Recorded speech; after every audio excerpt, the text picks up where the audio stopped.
Kuva kera mu bakurambere bacu b'Abanyarwanda, uru Rwanda ntabwo cyari igihugu cyaterwaga n'abanyamahanga, ahubwo umuco wacu byari ugutera gusa kandi tugatsinda. Ni ukuvuga ko uyu muco n'uyu munsi tukiwufite. Ni ukuvuga ko yari umuco w'umwihariko twese duhuriyeho nk'Abanyarwanda kandi utazasenyuka na hato. Ikindi gihugu kingana nk'icyacu isi yose iteraniraho ikavuga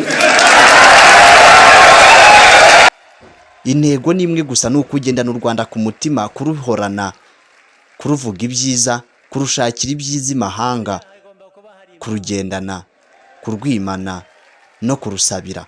Ni ukuvuga ko twese intumbero imwe ari ugusenyera umugozi umwe kugira ngo u Rwanda rutere imbere.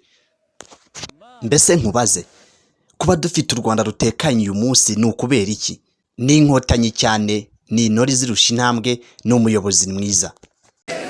iyo uvuze ge uba uvuze nawe. Ubwo ni twese. Ubwo ni twese. Twese hamwe. Iyo ufite umuyobozi mwiza akakuyobora, akakwereka aho ugomba kunyura, nawe wigira akamenyero, ukaba umwana mwiza, ukaba umuyobozi mwiza, ukaba umuyoborwa mwiza, hanyuma ukamenya inzira watojwe yo kunyuramo. Niba ari uburyo amahoro agomba kugaruka mu gihugu cyacu, ukabiharanira, ukabisigasira, ukaba uwa mbere mu kugeza ibyiza ku gihugu cy'u Rwanda, kandi koko ni nako byahoze na gakondo yacu y'Abanyarwanda, byari ugushyira hamwe tukiyubaka, tukubaka uru Rwanda rwacu ruzira umuze, kandi tukagira Abanyarwanda bazira umuze.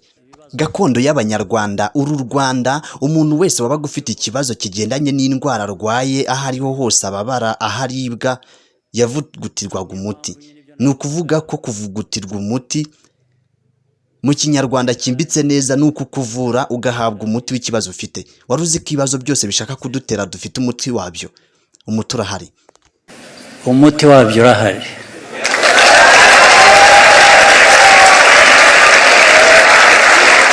Nta handi tuwutira, umuti ni uwacu, turawivugutira, ni uwacu.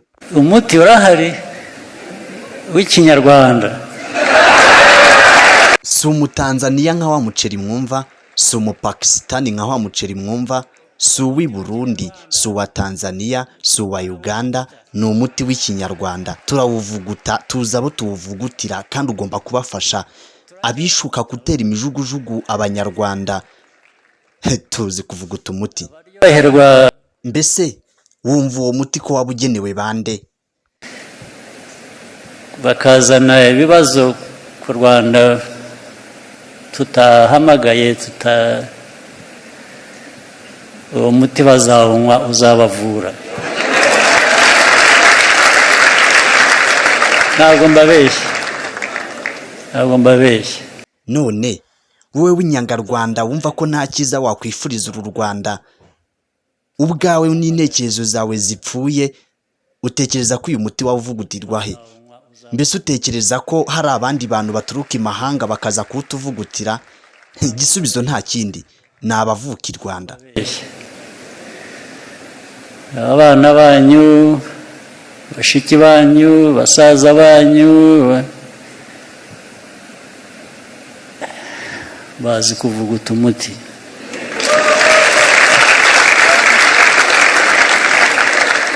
Samu w'i Rwanda, sindi mbwa iterana u Rwanda. Umubyeyi wacu umwe dukunda bya nyabyo, aradukunda, turamukunda.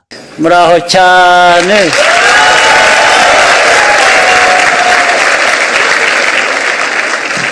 Mbese nk'urubyiruko rw'u Rwanda, ababyeyi bacu, twese ab'u Rwanda, ni iki dukwiye gukora kugira ngo dukomeze duteze imbere u Rwanda? Rero dukomeze dufatanye, dukore, twubake, twiyubake, dukoreshe uburyo bwose bushoboka. Hari ubwo dufite, ubwo tudafite, tubushake, tubuhaye. Dukomeze tureba igihugu cyacu n'ibyo twifuza ko twabigeraho vuba kandi na bwangu. Guteza imbere igihugu cyacu vuba kandi na bwangu ni umusanzu wa buri munyarwanda wese ku myaka yari yo yose ahava akagera. Ni ukuvuga ko nubwo twishima mu mpera z'umwaka, hagati mu mwaka twageze ku byiza dusangira amafunguro twejeje n'umusaruro wacu nk'abanyarwanda, ariko ntabwo tugomba kuryama ngo dusinzire, ahubwo tugomba kwibuka ko ejo ari akazi. Yego, twishime tubyine buke twibuka ngo ejo hari akazi.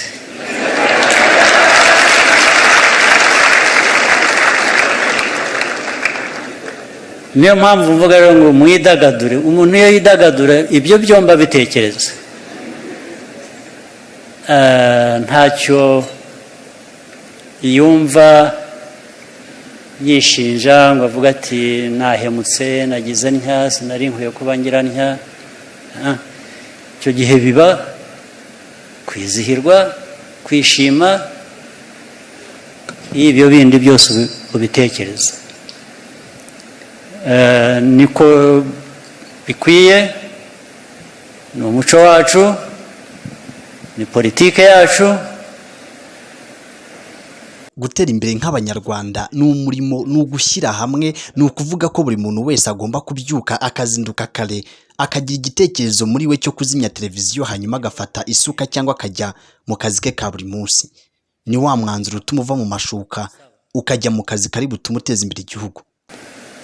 Akazi kose ugiye gukora ugashyiraho umutima wawe n'imbaraga zose, ugakora ukanoza. Wari uzi ko abanyarwanda iyo tumaze kubona umusaruro w'ibyo twagezeho twishima, tukayisangira n'imiryango yacu, abacu bose b'u Rwanda, tukongera tukagira intumbero, tukabyina, tukinjoyinga. N'ubu nimujya kwishima, nimujya kubyina, mubikore mu binoze. Hanyuma ibindi bize gukurikira hanyuma, sibyo?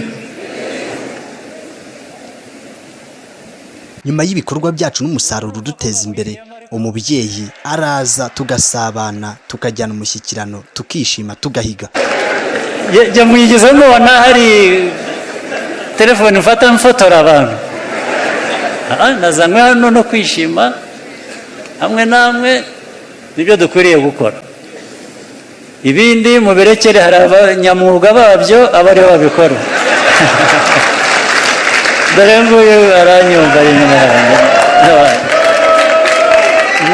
Iri ni ryo banga tubarusha, nicyo turusha abanyamahanga. Ndi umunyarwanda, uri umunyarwanda, turi abanyarwanda. Ikaze tubararikira gukurikira ibiganiro byacu kuri YouTube channel yacu kuri Sam Official. Igihe cyose uzasanga ibiganiro byose tubigutegurira uko bikwiye, kandi niba wifuza kujya udukurikira, ntugende udakanze subscribe, share na comment. N'ubufasha bukomeye. Ikaze. Sibyo? Muragahorana Imana.